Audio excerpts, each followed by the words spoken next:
Yeroo ammaa biyya keessatti driving license argachuun hangam takka ulfaata. Manja fiqaada jechuu kiyya. Hedduu ulfaata. Qormaata ulfaataa dabartee fudhatta. Namni yoo qormaata kufe yoo maal godha? Irra deebi'ee leenji'ee haaraatti qormaatama. Manguddittiin South Korea takka yeroo 959 qormaata kufte. Yeroo 959 guutuu akkamitti qormaatan? Guyyaarraa qormaatamti. Guyyaa hunda mallaqa kafaltee leenjii fudhatti. Maallaqa hangamitti baaste garuu? Doolaara Ameerikaa 13,500. Birrii miliyoona 1,800 ol jechuu. Hanga miliyoona 2tti dhiyaata.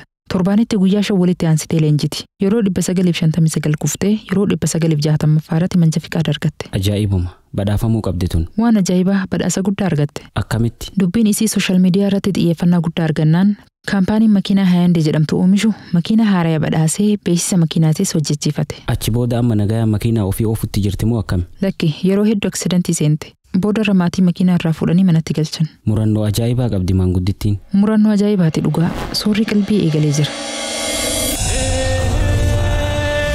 Qaama dadhabe boqochiisuuf. Qalbii yaadaan cinqamte abdachiisuuf. Dararama nama hubu salphisuuf. Onnee laaftee kakaasuuf. Sammuu mirqaansitee isin bohaarsuuf sagantaan soora qalbii kunoo dhiyaattee jirti. Oggumallee huu torbaanitti al takkatan isiniif dhihaattu sagantaan soora qalbii amma jalqabdi. Sagantaa sana keessatti yaadota hubannoo cimsan jechoota mimmi'aawoon gurra isin buusu. Dhaamsa qabnuus keessa dabarfachaa isin gammachiisaa yaana. Soora qalbii. Soora qalbii. بسم الله الرحمن الرحيم الحمد لله رب العالمين الصلاة والسلام على رسول الله الأمين وعلى آله وأصحابه أجمعين السلام عليكم ورحمة الله وبركاته تمسي نور الهدى قام بايمي إكوفيتي مال فكاتمي guutumatti dhaabbatee jira. Juulaay 22tti obboleettiin teenya Firdoosan $5 galmoyte. Haajaa wahii qabaa du'aa hinaaf godhaa jette. Rabbiin haajaa isee haa guutuuf jenna. Rabbiin haajaa haa guutuuf jenna. Haganuma namni miseensummaan galmaawe. Hanganuma. Namni Sa'aa Duddiin jedhamu Kaanaadaarraa tumsa yeroo takkaa $25 erge. Obboleettiin teenya Imaam Muhammadis Awustiraaliyaarraa tumsa yeroo takkaa $Awustiraaliyaa 10 nuuf gumaachite. Jara lameeniinuu galatoomaa jenna. Rabbiin isaan irraa haa jaalatu. Gama biyyaatti yoo sochiin jira. Gama biyyaatti illee sochiin haalaan laafee jira. Mee gabaabsee waan na bira jiru haa dhiyeessu. Hayyeetti fufi. Obboleettii teessan tana akhiraati. Jarman jiraadha. Waan humna xiyyaa baankii irratti isiniif arjoomee jira. Intala abbaa manaa kiyyaa tan umrii waggaa 25 takkatu dhukkubsata. Heeruma didde dalagaa sinfeetu. Waa maraa jibbitee akkasumatti jirti. Amma akka sammuu godhee bakka tursiisa warra sammuu dhabee jirti. Maatiin kiyya dhufee na hin laalu hedduu miidhamuutti jira jettee himatti. Intala tanaaf du'aa naaf godha. Haadha tiyyaafis du'aa naa godha. Abbaan kiyya daara akhiraa deeme. Isaan dabalatee hunda firaa fi ahlii daara akhiraa jiran akkasuma hunda islaamaatiif du'aa naaf kadhaanuun jette. Biyya faranjii kana dhukkuba sammuu wal qabatutu heddummaata. Rabbiin haa fayyisuuf jenna. Haadha isii Rabbiin umrii haa dheereessuuf. Abbaa isiitiifis Rabbiin rahmata haa godhu jenna. Obboleettiin teenya obsituun Qaxarirraa birrii 10,000 Nuural Hudaaf gumaachite. Namni tokkos Neezerlaandirraa birrii 2,500 gumaache. Rabbiin isaan haa milkeessu. Qananii isa raataateen isaan haa gammachiisu jenna. Obsaa Jaafar jedhama. Harargee bahaa anaa gola odaa jiraadha. Kophee namaa qulqulleessa. Baatiidhaan birrii 100 of qabe jedhee waan baatii 2 nuuf gumaache. Rabbiin itti haa bal'isu. Jiruu qananii namni itti hawwisa haa jiraachisu. Aaminaa Cabsii jedhama. Imaaraatti jiraadha. Baatiin qarshii 1,000 of qabee jira. Akka Rabbii waadaa kana na dandeessisu du'aa naaf godha. Haadha abbaa kiyya akkasumas barattootaa fi ustaadota Fajrul Islaam akka Rabbiin milkeessu du'aa naaf godhaaf. Yaamicha sagantaa soora qalbiitiifis akka dirmatanis dhaamsa itti naaf himaanuun jette. Aaminaa Cabsii guddoo galatoomi. Rabbiin milkii guddoon si haa gammachiisu. Addunyaa fi akhirattis si haa milkeessu siin jenna. Haalli tumsa miidiyaa Nuural Hudaa akkaan laafutti jira. Miidiyaan kun tumsa hawaasaatiin socho'a. Yoo tumsi hawaasaa dhabame ammoo rakkoo jabduu keessa seenuu mala. Kanaafuu waan dandeessaniin irratti hirmaadhaa isiniin jechaa gama dhaddacha jaalalaa isin dabarsina. Baay'ee koofii irratti akkamitti galmaayan? Jalqaba telefoona keessanirraa Google Chrome bantan. Achi booda nuralhudaa.com jettanii sarchi gootan. Nuural Hudaan jalqaba irratti isiniif dhufa. Gubbaa irraa mallattoo meenuu tana tuqxanii bakka sappoortii jettu bantan. Yeroo kana peejiin baay'ee koofii tumsa Nuural Hudaatiif qophaa'e isiniif banama. Filannoo gosa 3tu jira. $5, 10 fi 15. Filannoowwan jiran irraa kan barbaaddan filattanii join jettaniin. Bakka email jedhu kana tuqxanii emaila keessan itti katabdan. Emaila dhugaan fayyadamtan kan passwordii isaa beeytan itti galchuu qabdan. Emaila booda bakka name or Twitter jettu kanatti maqaa keessan katabdan. Maqaa guutuu yookiin maqaa biroo kan barbaaddan. Kan akka Abu Muhammad, Ummu Aishaa fa'a. Jalarraa bakka say something nice jedhu kanatti iddoo qubsumaa yoo katabdan filatamaadha. Fakkeenyaaf Kaanadaa, USA, Europe jettanii biyya irraa nu gargaarutti jettan katabdan. Yoo iddoo qubsumaa ibsuun barbaanne ammoo dhaamsa biroo waan barbaaddan as biratti katabdan. Yoo dhaamsa keessan icciitti godhuu feetan bakka make this message private jettu tana tuqxan. Eega waan hunda katabdanii booda bakka join jettu tuqxan. Peejii dhumaa kanarratti foormii kafaltiitu guutama.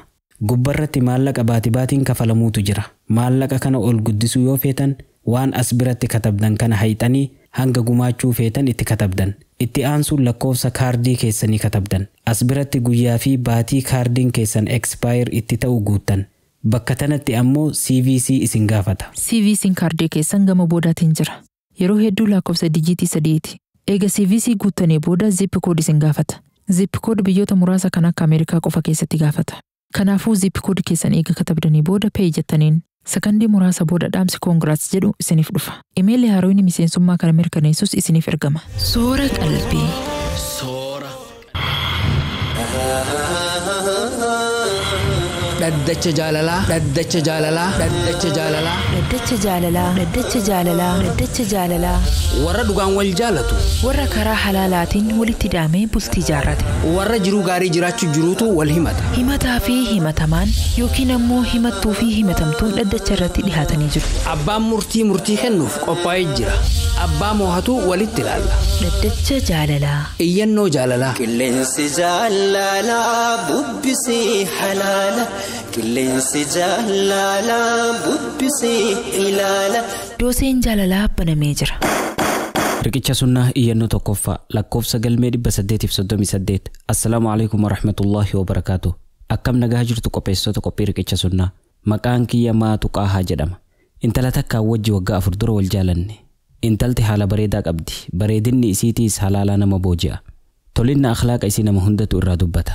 Intala tanaa wajjiin firummaas ni qabna. Hedduu walitti dhihaannee wajji haasawaa turre. Kana booda guyyaa tokko masgidatti gorsa dhagahee wanti irra jiru dogongora ta'uu hubadhe. Osoo yeroo hin qisaasin intala tanatti dhaqee dhiifama naaf godhi. Wanti itti jirru kun diliidha. Ammuma waan kanarraa dhaabbachuu qabna. Waan dabarsineef Rabbii guddaa araarama kadhanna. Anammatti nikaaha godhadhee si wajji jiraachuuf humna hin qabu. Kanaafuu amma booda walitti hin dhufnu. Nagayaan naaf turi jedheeni biraa deeme. Kana booda ani si irraanfadhee barnoota kiyyatti xiyyeeffadhe. Yeroo ammaa barataa yuunivarsiitii waggaa 3ffaati.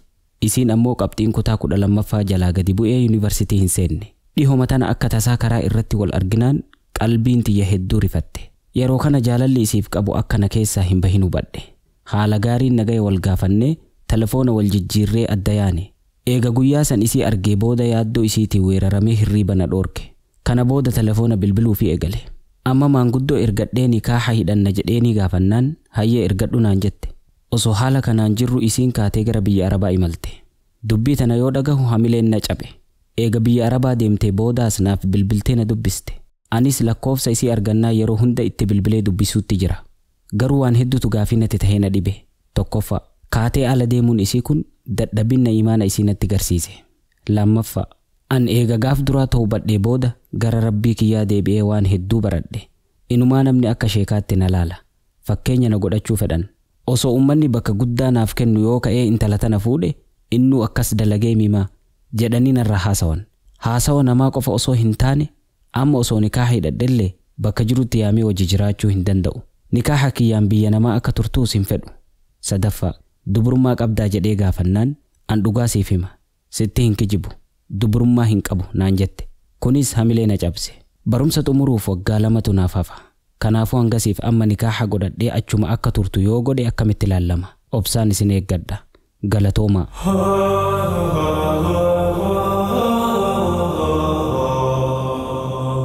Mee maal jettaan iyyataa kanaan? Qabxiilee inni dhumarratti kaasirratti yaada kennuu fedha. Jalqaba irratti ala deemuun isii dadhabina imaana isiin qabdu natti mul'ise jedhe. Dubartii muslimaa takka kophaa isii kaatee imala dheeraa deemuu hin qabdu. Kana rasuula Rabbiitu dhorke. Waan rasuulli sallallahu alaihi wasallam irraa dhorgan hojjechuun ammoo diliidha. Laafina imaanaatii fi dilii jechuun waan adda addaati. Akkamitti mee? Laafina imaanaa jechuun waan hunda walitti qabata. Islaamummaaf xiyyeeffannaa guddaa kennuu dhabuu, fakkeenyaaf yeroo hundaa salaata dabarsuu, Qur'aana irraa fagaachuu, yeroo dilii hojjetan miirri hamaan nama dhagahamuu dhabuu, walumaa galatti islaamummaaf dantaa dhabuu jechuudha. Adaduma imaanni kee laafaa deemuun diin irraayis fagaataa deemta. Diliin hoo kanarraa maaliin adda ta'a? Dilii namni imaana jabaa qabus ni hojjeta. Osuma guyyaarraa salaata 5 waqtii eeggatee salaatu, osuma Qur'aana qara'u, osuma yeroo hundaa khayrii hojjetu, yeroo garii tasa dogongoree dilii hojjeta. Yookiin qalbii ofii to'achuu dadhabee diliitti seena. Yeroo garii faayidaa ho'ii argachuuf jecha kijibuu danda'a. Namuma imaana jabaa qaba jettee yaaddu yeroo dilii hojjetu argita. Sahaabonni imaana ajaa'ibaa qabanis yeroo garii dilii hojjetaa turan. Yaadadhu dubartii zinaa hojjettee rasuulatti dhayixee haddina irraa baasi jetteen. Yeroo hedduu rasuulatti deddeebite. Hanga ilmoo dhaltee ilmoon guddattutti. Yeroo kana hunda akka malee isheenawaa turte. Badii ofiitiif hirriba dhabdee yaa rasuula rabbii daddafiina ajjeesii isheenaa tanarraa na furi jettee kadhataa turte. Kanarraa wanti hubannu namni dilii hojjetu hundi laafina imaanaa qaba jechuu miti. Namni imaana jabaa qabus dilii ni hojjeta. Yeroo garii dogongoruun dilii hojjechuun amala ilma namaati. Kanaafuu yaadni kee kun dogongora jennaan iyyataa kanaan. Dubartiin biyya Arabaa deemte hundi laafina imaanaa qabdi jechuun dogongora guddaadha. Dubartoonni biyya Arabaa jiran imaana jajjabaa kan qaban hedduutu jira. Nuuf isaaniifis rabbiin dilii nuuf haadhiisu jenna. Qabxii lammaffaa irratti ani nama sheekaati. Namni akka fakkeenyaatti na laala. Osoo namni fakkeenya na godhatu yoo ka'ee dubartii biyya Arabaa jirtu fuudhe innuu akkas godhe jedhanii narraa dubbatan jedhe. Tunis qabxii maduraatii wal qabatti. Dubartii biyya Arabaa jirtu irratti propagaandaa hamatu dalagame. Propagaandaa qofa osoo hin taane dubartoonni haala hamaa qaban hedduu sooshaal miidiyaa kanarratti ol bahanii haala fokkataa mul'isan. Namni jaruma kana laalee dubartiin biyya Arabaa jirtu hundi durriyyeedha jedhee fudhata. Kun dogongora guddaadha. Dubartoota gaggaarii kumaatamatu biyya Arabaa jira. Warri halkanii guyyaa diiniif hojjetu meeqatu biyya Arabaa jira. Hunda walitti qabanii maqaa hamaan moggaasuun dogongora. Amma iyyataan kun maqaa sodaate. Namni maal naan jedha jedhee yaaddawee fakkaata. San ofumaa miizaanarra kaa'ee haalaallatu. Jaalala isiif qabuu fi haasawa namaa moo? Yoo jaalalli isiif qabu guddaa ta'e haasawa namaatiif dantaan godhu. Eega nikaaha godhadhee booda akka achi turtu hayyamuun diliidha. Kunis na sodaachise jedhe. Amma yoo nikaaha godhatee gadi jedhee waan bulchuun qabaa? Maaliin bulcha? Barataa yuunivarsiitiiti miti. Osoo nikaaha godhatin isii ajajuuf mirga qabu kaa. Akkam godhuu qaba duuba? Hanga nikaaha godhatutti waan takka irrattis isii ajajuu hin danda'u. Isiin bakka isiif mijaa'ee jiraachuu mirga qabdi. Dilii hojjettu hundaaf ofumaa itti gaafatamti. Nikaaha godhatee obsee eeguu qaba moo? Gaafuma barnoota xumuree hojii qabate nikaaha godhata. Eega barnoota xumuree booda hojii argatu isaa wabii qabaa? Wabii maaltu jira? Nama meeqatu digiriin eebbifamee hojii dhabee lafa taa'utti jira. Carraan inni qabu waan takka qofatu naaf mul'ata. Maali mee carraan sun? Dhugaa jirtu itti himuudha. Ani barataadha. Waan ittiin si bulchuun qabu. Yoo nikaaha godhanne akka atichi turtuun fedhu. Yoo dhuftes si bulfachuu hin danda'u. Kanaafuu hanga baradhee xumuree hojii qabadhutti obsaan na eegi haa jedhuun. Kana booda filannoon kan isiiti. Yoo feete ni eeydi. Yoo eeguu dadhabde ammoo nama birootti heerumti. Tanuma dubbeen. Dubrummaa qabdaa jedhee gaafannaan dhugaa sitti hima. Sittiin kijibu. Ani dubrummaa hin qabu naan jette jedhe. Kanarratti maal jettaan? Dhugaa dubbatanii bakka namatti dhiitee bulan. Iyyannoo itti aantu dhiheessi. Tole. Dhaddacha jaalalaa iyyannoo tokkoffaa lakkoofsa galmee 834. Assalaamu alaykum wa rahmatullaahi wa barakaatu. Akkam jirtan kabajamtoota qopheessitoota qophii dhaddacha jaalalaa. Maqaan kiyya Maatu Qa'aa jedhama. Ana amata 13 biyyaa bahee turtii yeroo muraasaa booda biyyatti deebi'e. Akkuma biyyatti deebi'een gurbaa tokko wajji bultii ijaarree ilmoo takka arganne. Eegaa amata 4 wajji jiraannee booda sababa maatii kiyyaatiif addaan baane. Isaan adda baanaan daa'ima tiyya haadha tiyyatti dhiifadhee ammas ka'ee gara biyya Arabaa deebi'e. Eega biyya Ormaa dhufee boodas ammas nama biroo wajji bultii ijaare. Jaarsi kiyya kanammaa kun daa'ima tiyyan jaalatu. Inumaa yeroo tokko waliin biyya dhaqnee yeroo mana maatii kiyyaa dhaquuf deemnutti daa'ima tiyya akka ijaan arguun feene naaf hime. Kana booda qalbiin tiyya nama kanarraa na citte. Nama kanaaf ilmoon dhalu jedhee murteeffadhe. Gama birootiin jaarsi kiyya kan duraa yeroo hedduu mana maatii kiyyaa dhufee daa'ima laala. Yoo nama gaafadhus haala ajaa'ibaatii wajji jirannaan jedhanii naaf himan. Ummaa tiyyatti bilbilee gurbaan maaliif dhufa jedhee gaafannaan daa'ima ofii barbaada dhufa kanaan jette. Gaafa dura waliin jirru ummaan tiyya gurbaa kana akka malee jibbiti. Amma eega adda baanee booda kabajaan isaaf qabdu guddate. Waan kana yoo argu matatu na dhukkuba. Gaafa wajji jirru maaliif jibban? Amma hoo maaliif jaalatan? Kanatu mataa na dhukkubse. Daa'ima tiyya haalaan jaaladha. Amma osoo fuudhee of biratti deebisuu fedheellee ummaan tiyya naaf hin eeyyamtu. Daa'ima birootis argachuu fedha. Garuu jaarsa ilmoo tiyya jibbu kanarraa ilmoo biroo dhaluun yaaddu natti ta'e. Mee maal naaf dhamtan? Obsaan isin eeggadha. Galatoomaa.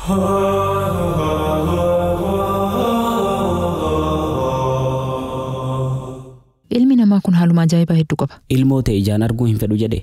Ilmoo ati nama birootiif dhalte arguun fedhuu naan jedhe jette. Ilmoo isii jibbaa isii jaalachuun ni taati duuba.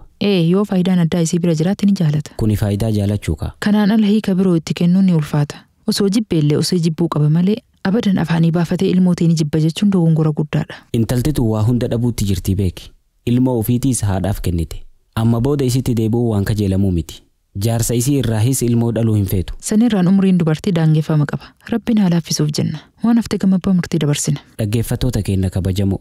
Iyyannoon har'aaf kurfeeffanne hanganuma. Hayyama Rabbii guddaatiin murtiin dhaddacha kanaa guyyaa kamiisaa isiniif dhihaata.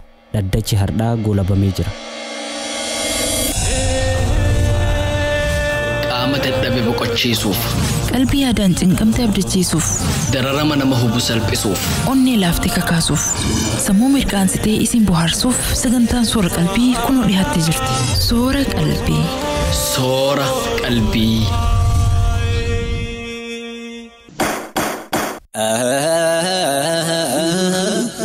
Assalaamu alaykum wa rahmatullaahi wa barakaatu. Kabajamtoota hordoftoota raadiyoo Nuurul Hudaa. Miidiyaan Nuurul Hudaa qophiilee babbareedaa torban irraa isiniif dhiyeessu fooyyessuuf qulqullina sagalee daran hammayyeessuuf qabiyyee sagantaa guddisuu fi miidicha yeroo dheeraaf itti fufsiisuuf gargaarsa hawaasa isaatti haajama. Waan xiqqoo qabdan irraa Nuurul Hudaadhaaf qooduudhaan miidiyaa kana haa gargaarru. Namoonni rabbiif jecha biyyoota Arabaa fi Oromiyaa irraa Nuurul Hudaa gargaaruu feetan lakkoofsa herrega baankii daldala Itoophiyaa 100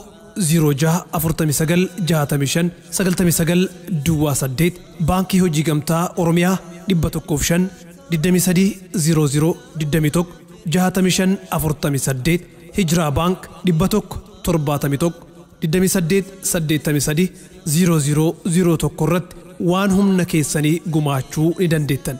Namoonni Ameerikaa, Kaanaadaa, Awurooppaa, Awustiraaliyaa fi biyyoota biroo jiraatanii fi ATM kaardii fayyadamtan haala kaffaltii baay'ee sakki'uur ta'e waan fayyadamnuuf karaa baay'ee koofii irratti miseensanuuf ta'uudhaan salphamatti nu gargaaruu ni dandeettan.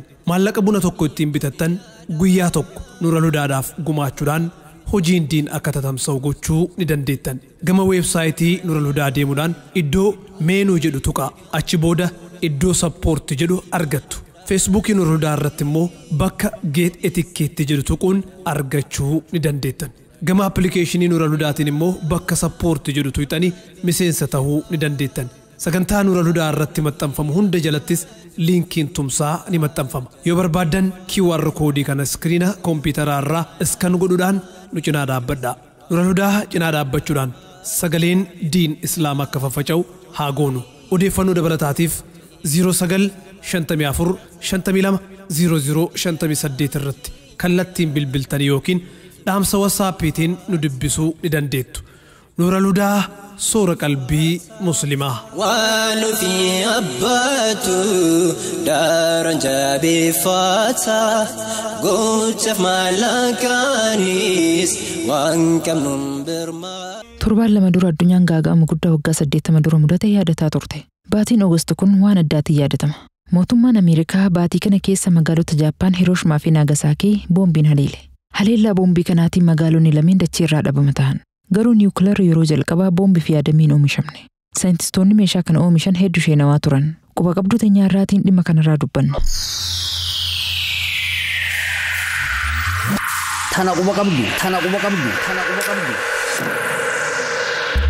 Tana quba qabdu.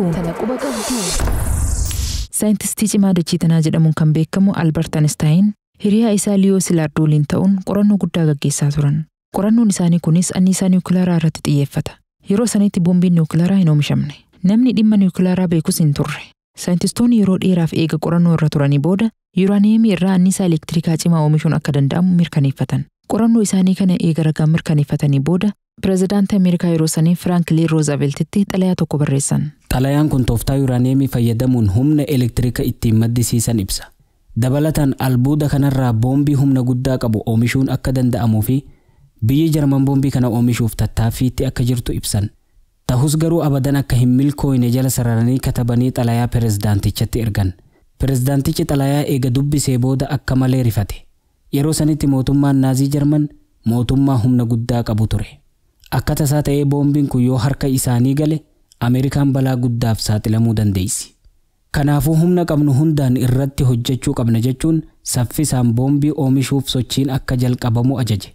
Pirojektii kanaaf baajetni guddaan akka ramadamu murteessee mallattoo isaatiin mirkaneesse. Haala kanaan sodaa Naazii Jarmaniitiif jecha boombii oomishuun jalqabame. Kana booda saayintistoonni gurguddoon Ameerikaan qabdu walitti dhufanii oomisha boombii irratti hojjechuu eegalan. Mallayni ramadame hundi hojiirra oolee wanti barbaachisu hundi guutamee boombiin niwukilaaraa yeroo jalqabaatiif harka mootummaa Ameerikaa gale. Eega boombiin oomishamee boodas hooggantoota Ameerikaa jidduutti waldhabbii guddatu uumame. Aangawoonni gareen niwukilaaraa akka qabnu addunyatti yoo himne gahaadha. Kun qofti akka sodaatamaa jiran nu godha jedhan. Gariin ammoo yaada kana dura dhaabbatan. Qabaachuu keenya haasawaan osoo hin taane hojii mul'isuu qabna. Yoo biyya takka boombii kanaan dhoofne biyyoonni hafan hundi akka gooftaatti nu ilaalaa jiraatan jedhan. Yeroo sanitti Ameerikaa fi Sooviyeet Yuuniyeen jidduu waldhabbiitu ture. Waraana walirratti labsuu baatanis jecha hedduu wal waraanaa turan. Aangawoonni muraasni meeshaa kanaan Sooviyeet Yuuniyeen sodaachisuuf yaada dhiheessan. Dabalataan Ameerikaa yeroo sanitti Jaappaan wajjin waraana cimaa irra turte. Loltoonni Jaappaan waraana lafootiin akkaan ciccimoo turan. Sababa waraana kanaatiin Ameerikaan loltoota hedduu dhabde. Kanaafuu mootummaan Jaappaanis boombii kanaan sodaachisuu qabna jedhan. Osoma akkanatti yaada adda addaa irratti wal morman mootummaan duraa bu'ee mootummaan haarofni dhufe. Pirezidaantiin haaraya muudame Haarii Tiruumaan boombiin kun Jaappaan irratti akka darbamu murteesse. Murtiin pirezidaantichaa mormii guddaa mudate. Saayintistoonni oomisha meeshaa kanaa irratti hirmaatan hundi akka malee morman. Boombii kana fayyadamnee mootummaa Jaappaan sodaachisuun qofti gahaadha. Malee uummata nagayaa irratti boombii darbuun sirrii miti jedhan. Boombii kana fayyadamuun uummata nagayaa galaafatuun cinatti Ameerikaan uummata addunyaa guutuun akka jibbamtu godha. Biyyoonni birootis osoo yerootti hin kennin boombii kana oomishuu danda'u. Kanaafuu boombii kana fayyadamuun hin barbaachisu jedhanii yaada dhiheessan saayintistoonni. Pirezidaantichi yaada namoonni dhiheessan hundaaf dantaa dhabee boombii kana akkamitti akka darbuu qabu yeroo kamiif magaalaa tam irratti darbamuu akka qabu karoorsuu eegale. Karoora booda boombiin qopheeffamee Oogasti 6 bara 1945tti biyya Jaappaan magaalaa Hirooshimaa irratti darbame. Magaalaan tun yeroo sanitti jiraattota 300,000 ol qabdi. Akkasumas iddoo meeshaa waraanaa hedduminaan itti oomishamu qabdi. Magaalaa tana irratti boombiin humna toonii 15,000 yookiin ammoo kiloogiraama miliyoona 15 ta'utu darbame. Boombichi hagas ulfaatuu baatus yeroo dhoohu akka waan boombiin kiloogiraama miliyoona 15 darbatametti dachii sochoosee qilleensa keessa faca'a.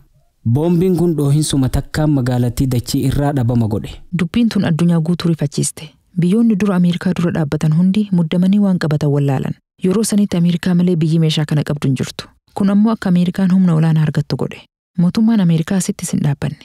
Akka addunyaan daran Ameerikaa sodaattuuf boombii lammataatis darbuuf karoora itti fufe. Karoorri itti aanu magaalaa Kookuraa jedhamtuuf qophaa'e. Kookuraan magaalaa meeshaa waraanaa fi misaa'ila hedduminaan itti oomishamu turte. Mootummaan Ameerikaa magaalaa tana dachii irraa dhabama godhuuf Oogasti 9 bara 1945 boombii nukilaaraa xayyaaratti fe'ee gama magaalattii erge. Paayileeticha xayyaara oofu yeroo ergan kuusaa meeshaa waraanaa ijaan argitu malee boombii hin darbin jedhanii akeekkachiisan. Paayileetichis ajaja itti kenname fudhatee xayyaara kaasee lafaa ka'e. Yeroo magaalaa Kaakuraatti dhihaatu duumessi magaalattii haguugee jira. Ijaan lafa arguu hin danda'u. Ajajni itti kenname ammoo kuusaa meeshaa waraanaa irratti darbuudha. Sababa kanaaf paayileetichi waan godhu dhabee magaalattii bira dabre. Gaazni xayyaara keessa jiru imala dheeraa deemuuf hin gahu. Ulfaatinni boombichaatis akka xayyaarri daddafee gaaza fixu godha. Kanaaf wayita ofirra deebi'u magaalaa Nagaasaakii gubbatti gadi dhiisee bira dabre. Haala kanaan magaalaan Nagaasaakiitis dachirraa haxaawamte. Tana quba qabdu. Kan dhageeffachuu jirtan raadiyoo Nuurul Hudaa sagantaa Soora Qalbiiti. Qophiileen har'aaf kurfeeffannee dhufne hanganuma. Gama keessummeessuutiin Anfarhee Adamii fi Muhammad Awwal Abdallaatu si wajjin turre. Barruu qophiilee Abuu Ibtisaamtu nuuf qopheesse. Gama qindoominaatiin kutaa teeknikaa Nuurul Hudaatu nu wajji ture. Waan hanga xumuraa obsaan hordoftaniif galatoomaa isiniin jenna. Inshaallah torbaan qophii birootii walitti dachaana. Hanga sagantaa birootii walitti deebinutti nagaa Rabbii keessa nuuf jiraadhaa, jiruu qananii keessa qubadhaa, milkii duniyaa fi aakhiraa argadhaa. Wassalaamu alaikum wa rahmatullaahi wa barakaatuh.